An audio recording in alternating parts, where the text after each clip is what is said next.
Les amis, comment allez-vous?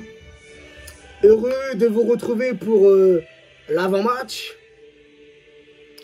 Demain soir sera une grande soirée, comme on les aime, une grande soirée. Ligue des Champions, les amis. À partir de 21 h, une rencontre qui sera diffusée, tu auras le choix, soit sur Canal+, ou bien RMC Sport 1. Un match qui se jouera à l'Etihad Stadium, Manchester City, Paris Saint-Germain, match comptant pour la 5e journée des phases de poule de la Ligue des Champions. On s'en rappelle tous, les amis, au match aller, match au Parc des Princes. Un match dans lequel on avait souffert, hein, même si on est sorti de ce match avec un 2-0, un score positif et les 3 points. Un match dans lequel on s'est fait balader, dans lequel on s'est fait malmener, mais au final, on s'en est bien sorti avec un magnifique but d'Idrissa Gueye et surtout le premier but de Lionel Messi sous les couleurs parisiennes. C'était contre City. Manchester City, les amis, sur leurs 20 derniers matchs, toutes compétitions confondues, c'est un bilan positif. Un City qui déroule bien en ce début de saison. 13 victoires, 3 nuls pour 4 défaites côté parisien sur nos 20 derniers matchs, toutes compétitions confondues, 14 victoires, 4 nuls pour 2 défaites. Lors de la 4e journée des phases de poule de la Ligue des Champions, City recevait Bruges, victoire écrasante 4-1. Et nous, Parisiens, on avait fait le déplacement à Leipzig et score serré, score nul, frérot, de partout. Et en championnat, ce week-end, les amis, City recevait à domicile Everton, victoire 3-0. Et le Paris Saint-Germain recevait Nantes au Parc des Princes, victoire 3-1. Donc, pour demain soir, les amis, je vous avoue que j'ai quelques inquiétudes, surtout défensivement, puisque Manchester City, offensivement, ça combine bien, pardon, et ça met pas mal de buts depuis le début de saison. Une équipe qui est bien rodée. Et c'est vrai que côté parisien, depuis le début de saison, on a un peu de mal à poser notre jeu. On rencontre beaucoup de difficultés dans le jeu collectif, et ça, on l'a tous remarqué, et on en est tous conscients en tant que supporters parisiens. Mais faut admettre que depuis, je dirais 2 matchs, le match avant la trêve internationale contre Bordeaux, cette victoire 3-2, où on se prend 2 buts vers la fin du match, où il y a eu un total relâchement, mais on a joué, on va dire, 60-65 minutes où on a bien joué, où on a vu vraiment un beau jeu collectif côté parisien, et contre Nantes, exactement la même chose, avec beaucoup plus d'amélioration dans le jeu collectif parisien, surtout avec un Messi qui décrochait au milieu pour venir récupérer les ballons et les distribuer à nos attaquants. Donc, depuis 2 matchs, on voit que ça commence, il y a quelque chose qui commence à prendre forme.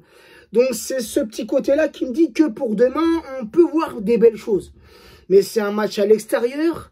C'est contre City qui est, oui, 2e en première ligue avec un championnat très intense, qui est 2e derrière Chelsea, une équipe qui est, comme je l'ai dit, bien rodée, qui fait un bon début de championnat, qui fait un bon parcours en Ligue des Champions, même si leur seule défaite c'est contre nous au match aller.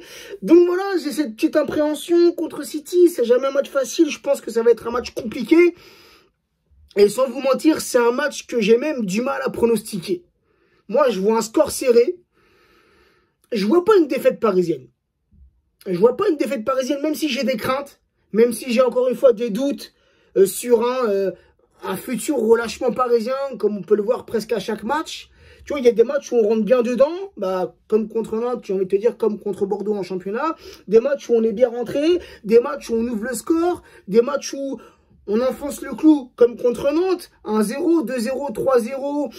Et tu te dis que plus rien ne peut nous arriver, mais un total relâchement avec la faute complètement stupide de Navas. Tu vois, ce carton rouge et Nantes qui est en supériorité numérique et qui vient réduire le score. Et ce but-là leur a redonné une forme de confiance. Donc tu vois, il y a des moments dans un match où on a un total relâchement, une totale absence. Et c'est là où est ma petite peur, où est ma petite crainte. Mais on garde confiance, les amis. Donc sinon, un petit récapitulatif sur le groupe parisien. donc le groupe de cette phase de poule. Donc premier City avec 9 points, 3 victoires, 1 défaite, 15 buts marqués pour 7 buts encaissés. City, pour le moment, c'est la meilleure attaque de cette phase de poule. Deuxième, le Paris Saint-Germain avec 8 points.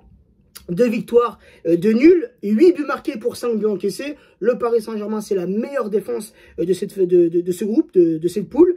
Troisième, Bruges, avec 4 points, 1 victoire, 1 nul, 2 défaites, 5 buts marqués pour 11 buts encaissés.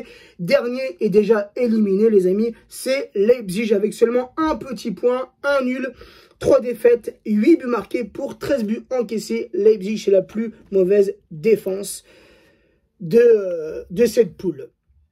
Donc City aussi, les amis, une petite statistique à se mettre sous la dent. City, toute compétition confondue, depuis le début de saison à domicile, c'est fort, hein, c'est costaud. 6 victoires, 1 nul pour 1 défaite. Et le Paris Saint-Germain, depuis le début de saison, toute compétition confondue, à l'extérieur, c'est 5 victoires, 3 nuls pour 2 défaites. Donc c'est pour ça aussi que, tu vois, City à domicile, c'est solide, c'est costaud, les amis.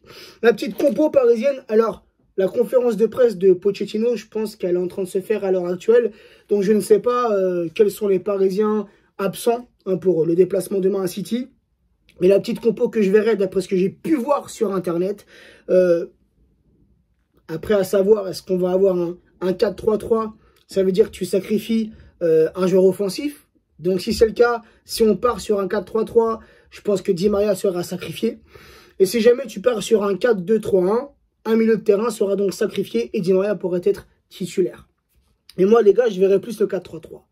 Je pense que c'est le système de jeu qui nous convient le plus. Parce que jouer avec les 4 devant, on voit que c'est compliqué, c'est difficile. Donc, je mettrai Navas dans les cages parisiennes. Navas qui, pour moi, sera titulaire puisqu'il ratera les 2 prochains matchs de Ligue 1. Donc, je pense qu'il sera titulaire demain. Hakimi, latéral droit. Mendes, latéral gauche, car Bernat n'est pas qualifié pour la Ligue des Champions.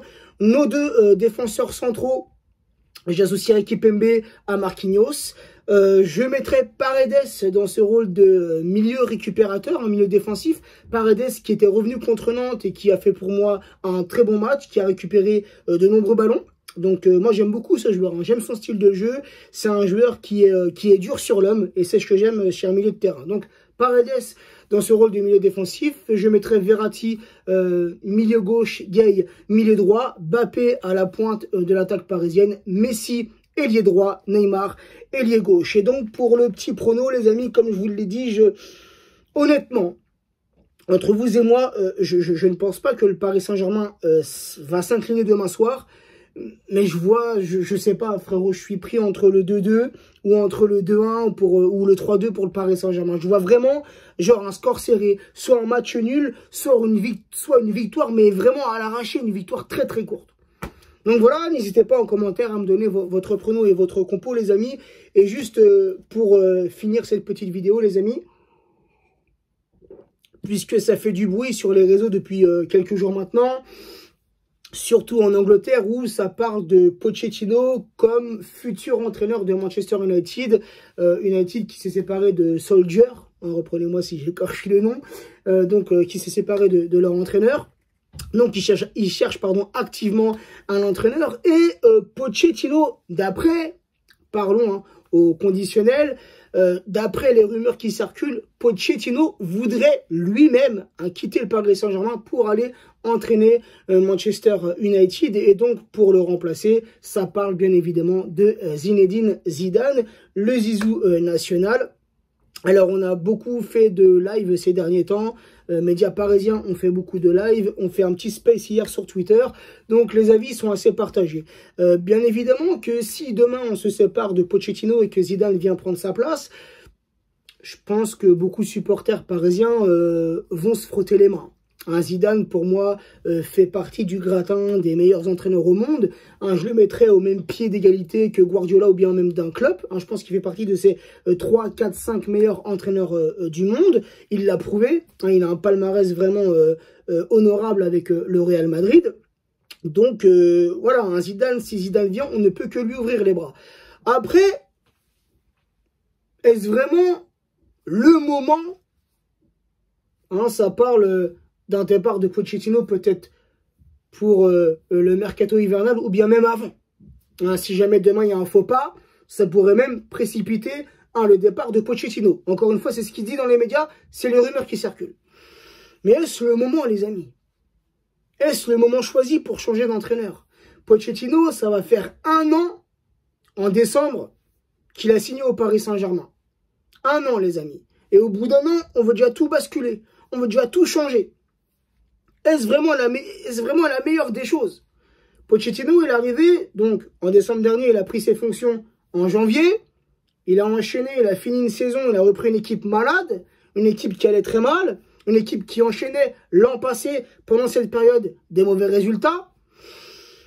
Il a réussi, alors on n'a pas remporté le championnat, mais il a réussi plus ou moins à remettre cette équipe sur bon rail, avec un beau parcours en Ligue des Champions l'an passé, une demi-finale contre Manchester City. C'était pas trop mal. On finit 2e du championnat. On a remporté la Coupe de France, donc au final, tu t'en sors pas trop mal. T'es 2e, Coupe de France, demi-finaliste pour un entraîneur qui vient d'arriver en janvier. C'est plutôt pas mal.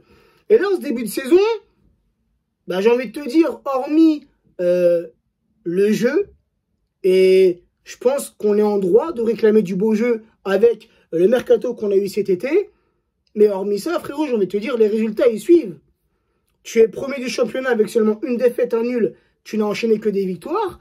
Tu es second des phases de poule de ton groupe en Ligue des Champions avec aucune défaite à l'heure actuelle, 2 victoires, 2 nuls. Tout est jouable. Tu peux encore te qualifier pour les 8e de finale. Tu peux même reprendre dès demain la place de leader.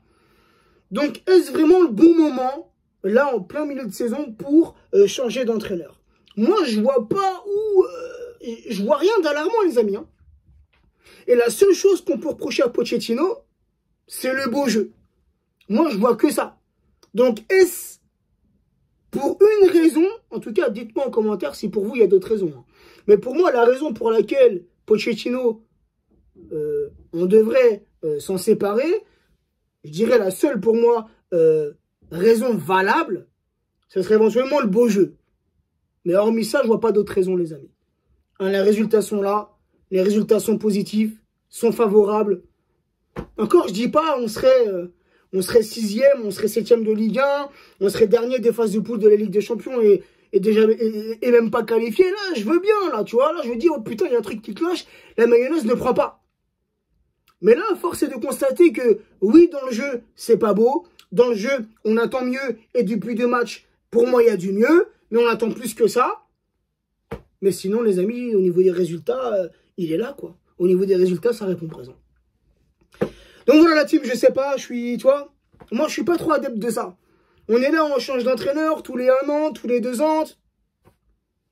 Tu vois, Pochettino, c'est vrai qu'il est arrivé en janvier dernier. Comme je l'ai dit, il a repris un groupe un peu malade. Il a réussi plus ou moins à faire quelque chose de bien sur cette fin de saison l'an passé, sur la 2e partie de saison. Là, il y a des nouveaux joueurs qui viennent d'arriver, en plus des gros noms, des joueurs qu'il faut savoir gérer. C'est pas facile. Hein, c'est pas facile de gérer un Messi, un Mbappé, un Neymar, un Di Maria, un Sergio Ramos, qui d'ailleurs est dans le groupe demain, enfin. Peut-être qu'il aura quelques minutes de jeu. Donc, tu vois, c'est pas facile. C'est pas facile. Et Pochettino, on le sait, il n'a pas les clés en main. Hein, il n'a pas toutes les clés en main pour gérer comme il le veut le groupe parisien. Donc, si Zidane vient, est-ce que Zizou, lui, aura toutes les clés en main pour gérer son groupe parisien? Là aussi est la question, les amis. Donc, il y a plein de petits paramètres à prendre en compte avant d'en savoir plus quoi, sur cette rumeur. Donc, voilà la team. N'hésitez pas en commentaire, comme je vous l'ai dit tout à l'heure, à me donner votre compo, votre prono, puis aussi votre avis sur ces 2 rumeurs. Prenez soin de vous, prenez soin des vôtres. Bonne soirée à tous. On se capte demain pour le débrief. Ciao la team.